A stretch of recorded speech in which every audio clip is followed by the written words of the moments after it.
নমস্কার। খবরের অন্তরালের খবর নিয়ে ক্যালকাটা ডায়ালগস থেকে মনোজ দাস। আজ আমরা এমন একজন মানুষকে নিয়ে কথা বলবো যাকে নিয়ে পুরো পৃথিবী এখন দুই ভাগে ভাগ হয়ে গেছে। একদল বলছে তিনি আমেরিকার ইতিহাসের সবচেয়ে শক্তিশালী প্রেসিডেন্ট, আর আরেক দল, অন্য দল বলছে তিনি একজন উন্মাদ। আমরা কথা বলছি ডোনাল্ড ট্রাম্পকে নিয়ে। সম্প্রতি ট্রাম্পের কিছু কর্মকাণ্ড বিশ্ব রাজনীতিতে একেবারে ঝোড়ো হাওয়া বইয়ে দিয়েছে। কখনো তিনি সাংবাদিকদের বলছেন যে কোনো নোংরা বিষয়ে তাকে প্রশ্ন করতে, কখনো আবার হুট করে ঘোষণা করছেন কিউবা দখল করবেন, ইরানের খার্ক দ্বীপ দখল করবেন। কিন্তু প্রশ্ন হলো, ট্রাম্প কি আসলে নিয়ন্ত্রণ হারিয়েছেন, নাকি এই পাগলামির আড়ালে লুকিয়ে আছে কোনো গভীর ব্যবসায়িক চাল? আজকের এই বিশেষ আলোচনায় আমরা ডিকোড করব ট্রাম্পের তথাকথিত পাগলাটে থিওরি বা ম্যাডম্যান থিওরি। আমরা বোঝার চেষ্টা করব কেন আমেরিকার রাস্তায় আজ কোটি মানুষ নো কিং স্লোগান দিচ্ছে, এবং কেন ইরান বা কিউবার মতো দেশগুলো ট্রাম্পের এই বুলিং বা দাদাগিরিকে আর ভয় পাচ্ছে না। প্রথমে শুরু করি ট্রাম্পের শেয়ানা পাগলামি এবং অসংলগ্ন আচরণ নিয়ে। ট্রাম্পের সাম্প্রতিক কিছু সভার কথা ভাবুন। ফ্লোরিডায় এক ইনভেস্টমেন্ট সামিটে তিনি সাংবাদিকদের বললেন, আপনারা চাইলে আমাকে যৌনতা বা সেক্স নিয়েও প্রশ্ন করতে পারেন, আমি জবাব দেব। ভাবুন তো, বিশ্বের সবচেয়ে ক্ষমতাধর রাষ্ট্রের প্রেসিডেন্টের মুখে এই কথা কতটা মানানসই। শুধু তাই নয়, তিনি সৌদি আরবের ক্রাউন প্রিন্সকে নিয়ে অত্যন্ত কুরুচিপূর্ণ মন্তব্য করেছেন। তিনি সৌদি আরবের ক্রাউন প্রিন্স সুন্দরী নারীদের সঙ্গে নিয়ে আয়েশ করেন, অথচ এই সৌদি আরবই তাকে কয়েক বিলিয়ন ডলারের বিনিয়োগ দিয়েছিল। আমাদের এক বন্ধু খুব চমৎকার একটি কথা বলেছেন, ট্রাম্প শুধু শিয়ানা পাগল নন, তিনি একজন নোংরা মানুষও। কিন্তু কেন তিনি এমন করছেন? এখানেই আসে ট্রাম্পের ব্যবসায়িক বুদ্ধি। ট্রাম্প মূলত একজন ট্রানজ্যাকশনাল লিডার। তিনি রাজনীতিকে দেখেন লাভের খাতা হিসেবে। তিনি জানেন মিডিয়ায় যত বেশি বিতর্ক তৈরি হবে, সাধারণ মানুষের নজর তত বেশি তার ওপর থাকবে। তিনি চান বিশ্ব তাকে একজন অপ্রত্যাশিত, যাকে প্রেডিক্ট করা যায় না, আনপ্রেডিক্টেবল মানুষ হিসেবে চিনুক, যাতে তার প্রতিপক্ষ যারা, তারা সবসময় আতঙ্কে থাকে যে ট্রাম্প কখন কি করে বসেন। এটা ট্রাম্পের আর্ট অফ দ্য ডিল এবং রণকৌশল। ট্রাম্প একটি বই লিখেছেন, তিনি অনেক বই লিখেছেন ব্যবসাপাতি নিয়ে। ট্রাম্পের বিখ্যাত বই হচ্ছে the art of the deal. এই বইয়ের একটি মূল মন্ত্র হলো, প্রথমে আকাশচুম্বী দাবি করো, বড় দাবি করো, প্রতিপক্ষকে প্রচণ্ড চাপে ফেলো, এতেই অনেক প্রতিপক্ষ ভেঙে পড়বে, এবং যারা ভেঙে না পড়বে তাদের থেকে একটু একটু করে তাদেরকে সুবিধা মতো একটা রফায় এসো। তিনি সেটাই করছেন বিশ্বের সব দেশের ক্ষেত্রে, এবং ইরানের ক্ষেত্রেও তিনি এটাই করতে গিয়েছিলেন। এই যে ট্রাম্পের অদ্ভুত আচরণের একটা গালভরা নাম আছে, তার নাম হচ্ছে ম্যাডম্যান থিওরি। এর উদ্ভাবক কে ছিলেন জানেন? এই ম্যাডম্যান থিওরির আমেরিকার আর এক বিতর্কিত প্রেসিডেন্ট রিচার্ড নিক্সন ভিয়েতনাম যুদ্ধের সময় এমন ভাব করতেন যেন তিনি যে কোনো সময় পারমাণবিক বোমা ফেলে দেবেন ভিয়েতনামে। উদ্দেশ্য ছিল একটাই, প্রতিপক্ষকে ভয় পাইয়ে আলোচনার টেবিলে নিয়ে আসা, তাকে ঝুঁকিয়ে দেয়া। ট্রাম্পও ঠিক এই একই কাজ করছেন। ইদানিং তিনি খুব জোর গলায় বলছেন ইরানের খার্ক দ্বীপ দখল করে নেবেন। কিন্তু একটু ঠান্ডা মাথায় ভেবে দেখুন তো, এটা কি আদৌ সম্ভব? খার্ক দ্বীপ হলো ইরানের অর্থনীতির প্রাণকেন্দ্র। যেখান থেকে তাদের 90 থেকে 94% তেল রপ্তানি হয়। এই মাসে, গত মাসেই এখান থেকে ইরানের এই খার্কদ্বীপ থেকে 94% তেল রপ্তানি হয়েছে। ট্রাম্প যদি সত্যি সেখানে হামলা করেন বা দখল করতে যান, তবে অন্য কথা ছেড়ে দিন, ইরান কী করবে? বিশ্ববাজারে তেলের দাম এক লাফে $150 থেকে $200 পৌঁছে যাবে। আর আমেরিকায় তেলের দাম বাড়া মানেই হলো সাধারণ মানুষের ক্ষোভ এবং মুদ্রাস্ফীতি। সবচেয়ে বড় কথাটা কি জানেন? দখল করা আর দখল রাখার মধ্যে আসমান জমিন ফারাক। ট্রাম্প সৈন্য নামিয়ে বোমা ফেলে দখল করলেন খার্কদ্বীপ, কিন্তু দখল রাখবেন কিভাবে? একজন ঝানু ব্যবসায়ী হিসেবে ট্রাম্প কিন্তু খুব ভালো করেই জানেন খার্কদ্বীপে হাত দেয়া মানে নিজের পায়ে কুড়াল মারা। তাই এই দখলের হুমকি স্রেফ একটা ফাঁকা বুলি বা কূটনৈতিক ব্লাফ ছাড়া আর কিচ্ছু নয়।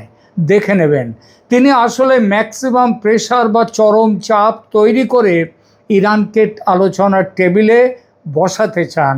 তিনি যুদ্ধ করতে নয়, যুদ্ধকে বিস্তৃত করতে চান না, কারণ তাতে তার হাত পুড়বে। এদিকে ট্রাম্প যখন বিশ্বজুড়ে দাদাগিরি করছেন, নিজের খোদ আমেরিকায় তখন আগ্নেয়গিরি ফুটছে। আমেরিকার মানুষ নিজেদের বিশ্বের ত্রাতা বা রক্ষাকর্তা হিসেবে দেখতে ভালোবাসে, তারা গণতন্ত্র রক্ষা করবে ইত্যাদি ইত্যাদি। কিন্তু তাদের নিজের প্রেসিডেন্ট যখন একজন যুদ্ধবাজ হিসেবে পরিচিতি পায়, তখন সাধারণ আমেরিকানরা আর ঘরে বসে থাকতে পারছে না, পারেওনি। বর্তমানে আমেরিকার 50টি অঙ্গরাজ্যে প্রায় 3100 জায়গায় বিক্ষোভ চলছে। প্রায় 1 কোটি মানুষ রাস্তায় নেমেছে। তাদের স্লোগান, আমাদের রাজা চাই না, নো কিং ইজ ওয়ান্টেড। কেন এই স্লোগান? কারণ ট্রাম্প আমেরিকার 150 বছরের পুরনো প্রথা ভেঙে আমেরিকার ডলারের নোটে নিজের স্বাক্ষর রাখার নির্দেশ দিয়েছেন। তিনি শেয়ার বাজার ধসে যাওয়ার সময়ও নাচে গানে মেতে থাকছেন। সাংবাদিকদের বলছেন, যাদের মধ্যে মহিলা সাংবাদিকরাও ছিলেন, তাদেরকে বলছেন আমাকে সেক্স নিয়েও প্রশ্ন করতে পারো।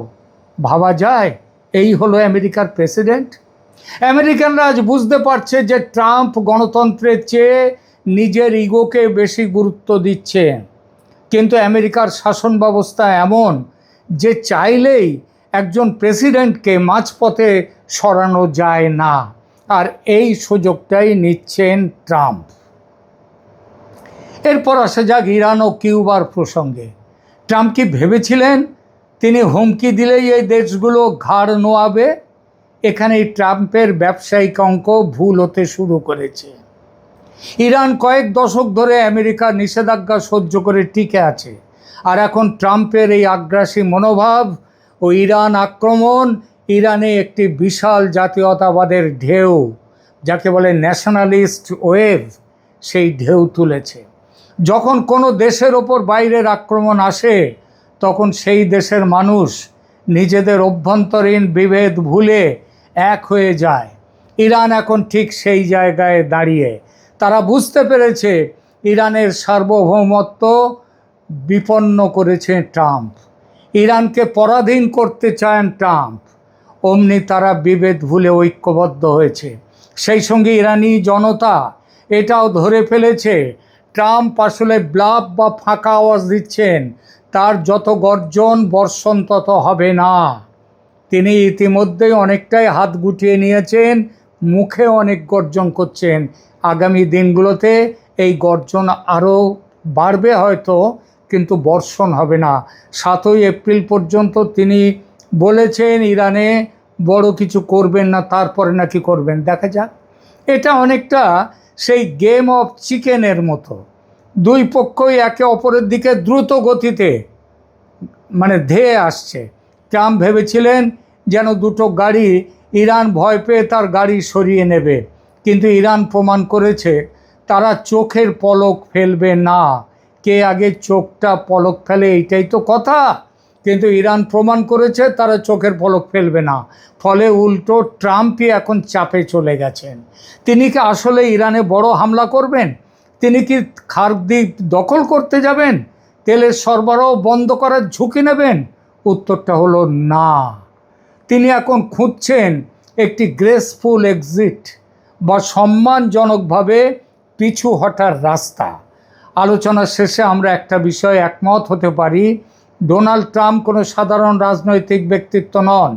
তিনি একজন ঝানু ব্যবসায়ী, যিনি রাজনীতিকে একটা মার্কেটিং টুল হিসেবে ব্যবহার করছেন। তিনি নোংরা ভাষা ব্যবহার করেন, মিত্রদের অপমান করেন, পৃথিবীকে যুদ্ধের দ্বার প্রান্তে নিয়ে যান। সবই তার শেয়ানা পাগলামির অংশ, কিন্তু আদতে তিনি পাগল নন। তবে ভয়ের জায়গা একটা আছে। সেই জায়গাটা হলো, এই ধরনের পাগলামি সবসময় সফল হয় না। ইতিহাস সাক্ষী, অনেক সময় ছোট কোনো ভুল বোঝাবুঝি বা ইগোর লড়াই থেকে বড় বড় যুদ্ধ শুরু হয়ে গেছে। খার্কিভ দখলের হুমকি দিয়ে তিনি হয়তো সাময়িকভাবে বাজার গরম করছেন, কিন্তু ইরান যদি পাল্টা আঘাত করে বসে, তখন পরিস্থিতি কার নিয়ন্ত্রণে থাকবে? ইরান কিন্তু পাল্টা হামলার প্রস্তুতি নেওয়া শুরু করেছে খার্কিভকে ঘিরে। আর সেই হামলা যদি আমেরিকার মাটিতেও হয়, কেউ অবাক হবেন না। ইরানের হাতে পারমাণবিক বোমা নেই, হয়তো বলছি, কারণ বিশ্ব এখনও স্পষ্ট পরিষ্কার সংকেত পায়নি যে তাদের হাতে পারমাণবিক বোমা আছে কি না। কিন্তু কতটা দূরপাল্লার মিসাইল আছে ইরানের হাতে, সেটা নিয়ে বিশ্ববাসীর জোর সন্দেহ। আর এই সন্দেহটা বেড়েছে দিয়েগো গার্সিয়াতে ইরানের মিসাইল হামলার পর। টেক্সাসের তৈল শোধনাগারে বিশাল বিস্ফোরণে ইরানের হাত আছে, এমন সন্দেহ খোদ আমেরিকায় এবং নিউ ইয়র্কে, যার জন্য সতর্কতা পর্যন্ত জারি হয়ে গেছে। ভীত চিন্তিত আমেরিকার মানুষ আজ তাই রাস্তায় নেমে প্রতিবাদ করছে, যা গণতন্ত্রের জন্য আশার আলো। কিন্তু একজন শেয়ানা পাগল যখন পরমাণু বোমার বোতামের কাছে বসে থাকে, তখন পুরো বিশ্বকে এক চরম অনিশ্চয়তার মধ্য দিয়ে দিন কাটাতে হয়। প্রিয় দর্শক, আপনারা কি মনে করেন, ট্রাম্পের এই খার্কিভ দখলের হুমকি কি আসলে কোনো বড় যুদ্ধের পূর্বাভাস, নাকি স্রেফ আলোচনার টেবিলে সুবিধা পাওয়ার চাল? ইরান কিন্তু তৈরি হয়ে রয়েছে এবং তার প্রমাণও তারা দিয়েছে গত 31-32 দিন ধরে। সুতরাং ইরান কি পারবে ট্রাম্পের এই বুলিং কৌশলকে রুখে দিতে? নিশ্চিতভাবেই ট্রাম্পের সব জারি-জুরি শেষ করে দেবে এবার ইরান। বড় শক্ত জায়গায় হাত দিয়ে ফেলেছে ইরান। আপনাদের মতামত? বড় শক্ত জায়গায় হাত দিয়ে ফেলেছে ট্রাম্প সাহেব। আপনাদের মতামত কমেন্ট করে অবশ্যই জানাবেন। আজকের মতো এখানেই বিদায় নিচ্ছি। ধন্যবাদ।